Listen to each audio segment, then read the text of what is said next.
안녕하세요. 시청자 여러분께 건강 솔루션을 전해드리는 TV닥터 처방전 이승재입니다. 오늘은 자칫 소홀하게 생각했다가 나중에 크게 고생할 수 있는 질환, 골다공증에 대해 자세히 알아보겠습니다. 정형외과 전문의 백준호 선생님과 함께합니다. 안녕하세요. 반갑습니다. 네, 선생님. 골다공증이 노년기 삶의 질을 좌우하는 요인 중에 하나라고 하더라고요. 골다공증, 뼈가 약해진 상태를 말하는 거죠? 우리 몸의 이 기둥 버팀목이 되는 뼈가 소위 그 내구성이 약해지는 겁니다. 이 건물로 치면은 철골 기둥에 콘크리트, 시멘트가 아주 빽빽하게 있는 그 새 건물에 비해서 나이가 들수록 오래되면은 이제 철근도 녹도 슬고 그다음에 듬성듬성해져서 무너지고 깨어지기 쉬운 상태죠. 그래서 뭐 의학적으로 보면은 뼈가 생성되고 흡수되고를 끊임없이 반복을 하는데 생성도 떨어지고 흡수도 더 많아져서 약해지는 상태.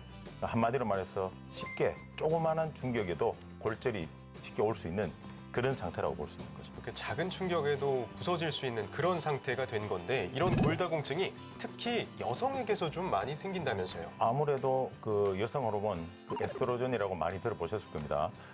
그것이 골 생성 흡수 둘 다 영향을 끼치고 흡수가 덜 되도록 하는데 상당히 영향을 끼치기 때문에 폐경 여성분들은 에스트로겐이 빠지게 되면은 골밀도가 급격히 떨어지게 됩니다. 그래서 그 유병률이 훨씬 높게 되고요. 아무래도 또 남자분보다는 근육량, 골량, 활동력에서 차이가 나기 때문에 골다공증이 여성분들한테 아주 중요하고 좀 진단 치료가 중요하다고 봐야 되겠습니다. 네, 일단은 호르몬의 영향이 좀 되게 커 보이고요. 그다음에 뭐 활동량, 근력량 이런 거에 따라서 또 차이가 있는 것 같은데요. 골다공증이 사망률을 높이는 원인이라고 해요. 골다공증이 이렇게 심각한 질환입니까? 정형외과에서는 심각한 질환이 아닌데요. 사망에 이른다. 이거는 좀 과한 이야기입니다만은 실제로 골다공증이 있으신 분들은 정상인에 비해서 골절의 위험성이 7배나 높아진다고 되어 있습니다. 70세 이상 고관절 부위의 골절은 실제로 1년 내에 한 23% 정도께서 사망하신다고 되어 있으니까 정말 치료, 예방, 진단이 중요하다고 생각합니다. 네, 고령층에서 또 앉고 서고 걷고 하는 그런 기본적인 활동을 못하게 되셨을 때 아무래도 좀 사망으로 이어지는 경우가 좀 왕왕 있는 것 같아요. 그래서 골절을 막기 위해서라도 골다공증을 좀 예방해야 될 것 같은데요. 그런데 이 골다공증이 특별한 증상이 없다면서요? 네, 골다공증은 물론 뭐 마르시고 좀 왜소하시고 음식을 좀 탐하지 않으신 분들은 좀 문제가 있을 수 있겠지만 본인이 직접 찾아와서 진단을 하기 전에는 진단이 되고 특이한 증상이 없습니다. 그렇기 때문에 갱년기 특히 여성분들은 골다공증을 의심을 하셔서 병원을 찾아보시는 게 좋다고 보겠죠. 네, 다른 부위에 통증이 있는 질환과는 다르게 골다공증은 좀 그런 증상이 없어서 아무래도 평소에 좀 진단을 잘 받아보는 게 중요할 것 같은데요. 골다공증의 진단은 어떤 검사를 통해서 하게 되나요? 과거에는 특별한 이 정밀한 기계가 없을 때는 단순 엑스레이에서 특히 허리 측면 사진을 보고 골밀도가 좀 약하겠다, 좋겠다 판단을 했습니다만은 요즘은 고령 사회이기 때문에 좋은 진단기가 많이 있습니다. 특히 제가 여기서 두 가지만 소개를 하자면은 기계 이름 그 방식입니다. 덱사라고 해서 하는 기계하고 잘 아시는 컴퓨터 단층 촬영기 CT라고 있습니다. 첫 번째 덱사라는 기계가 가장 많이 쓰이고 정확도도 높고 그다음에 가장 걱정 많이 하시는 방사성 노출량이 보통 우리 검진 때 하시는 가슴 사진에 50분의 1밖에 되지 않기 때문에 뭐 전혀 그런 위험성이 없고 정확합니다. 널리 사용되고 있고요. CT는 같이 그 추적과 진단, 치료에 도움은 됩니다만은 방사선 노출이 단층 촬영은 많기 때문에 많이 쓰이진 않습니다. 골다공증과 관련한 사연이 도착했습니다.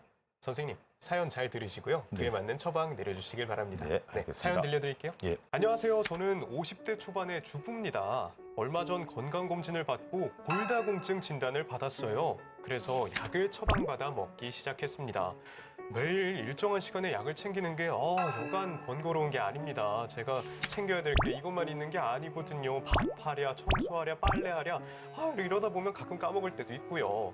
그래서 궁금한 게요. 골다공증 약 죽을 때까지 계속 먹어야 되는 건가요? 먹는 도중에 중단을 하면 골다공증이 혹시 더 심해지나요? 라고 사연을 보내주셨습니다.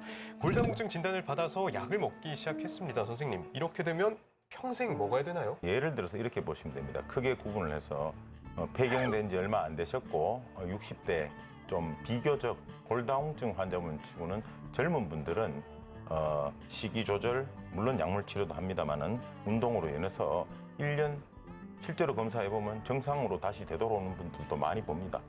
그래서 이럴 때는 이제 쉽게 끊어도 정상적으로 약물 혈중 농도가 떨어지는 그런 약물을 선택을 하게 되고요. 고령에서는 요즘 고령 사회가 돼서 제가 80, 90대 분들도 외래 약을 타러 오시는 분들이 있습니다. 그런 분들은 보면은 1년에 한 번씩 해서 결과가 정상적으로 팍팍 올라가지는 않습니다.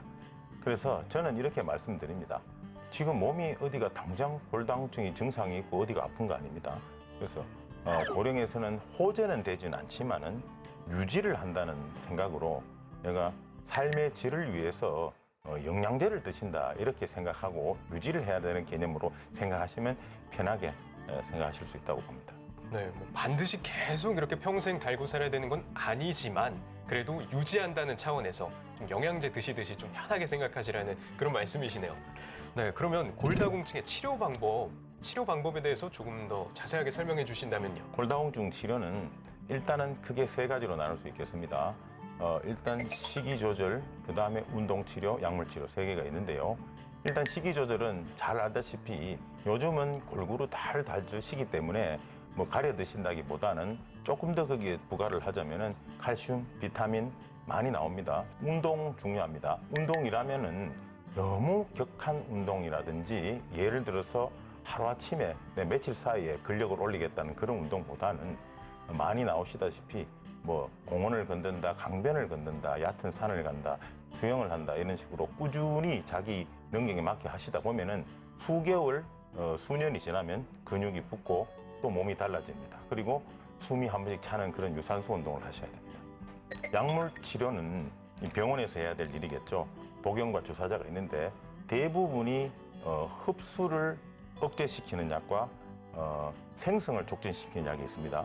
그러나 여기서 알으셔야 될 것은 우리 몸은 뼈는 생성이 1이라면 흡수가 20이 됩니다. 그렇기 때문에 대부분의 약물은 흡수 억제제가 훨씬 더 효율적이고 흡수 억제제가 훨씬 종류가 많습니다. 이번 코너는 OX 퀴즈로 긴가민가 알쏭달쏭한 건강 속설을 올바르게 알아보는 시간입니다. 선생님, 문제 내주시죠. 몸무게가 적게 나가는 사람은 골다공증으로 인한 골절의 위험이 없다. 네, 몸무게가 적게 나가면 아무래도 좀 넘어지고 이래도 가볍게 넘어지잖아요. 그러니까 좀 위험이 없을 것 같은데요. 정답 O입니다. 정답은 X입니다. 아, X인가요? 네, 왜 그렇죠? 그렇게 생각하시는 분도 있군요. 예, 근육량, 골량이 아무래도 작습니다. 그래서 그런 분들이 골다공증의 위험 인자라고 봅니다. 그러니까 뭐 몸무게가 적으면 오히려 근육량이나 골격량 자체도 적을 수가 있어서 더 위험할 수가 있겠군요. 다음 문제 주시죠. 나이가 들수록 키가 줄면 골다공증을 의심해봐야 한다. 그런 얘기 많이들 하시잖아요. 내가 나이가 들더니 키가 줄었다. 이게 그러면 그만큼 좀 뭔가 뼈에서 다 빠져나가서 그런 거 아닐까요? 정답 O 하겠습니다. 정답은 X입니다. 아, 그럼 키가 주는 것과 골다공증은 관련이 없나 봐요. 예, 실제로는 나이가 들면 키가 줄어듭니다. 그리고 1cm, 1.5, 2cm 줄어드는데 대부분이 뼈가 약해지는 것보다는 디스크 간격이 줄어드는 것이 대부분이라고 보겠습니다.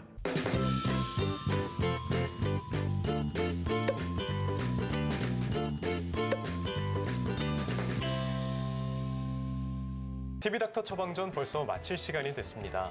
마지막으로 한 말씀 부탁드립니다. 골다공증은 가급적 어릴 때부터 식이 조절, 적절한 운동 관리를 잘 하셔서 골량과 근육량을 최대로 올려놓는 것이 골다공증의 예방에 무엇보다도 중요하고 요즘 다이어트 많이 하십니다. 젊을 때 너무 무리한 다이어트를 하심으로써 마른 분들은 정말 위험하다고 보겠습니다. 칼슘이 충분한 음식으로 식사를 잘 하시고 운동을 하셔서 뼈에 자극을 주고 최대 골량을 높임으로써 갱년기의 조기 검사를 실시하여 예방을 하시는 것이 이 소리 소문 없이 찾아와서 삶의 질을 떨어뜨리는 골다공증의 예방 치료의 최선이라고 보겠습니다. 네, 선생님 오늘 말씀 감사합니다. 감사합니다. 저희는 다음 주에도 유익한 주제로 돌아오겠습니다. 대한민국 모두가 건강해지는 그날까지 TV닥터 처방전 다음 주에 만나요. 안녕.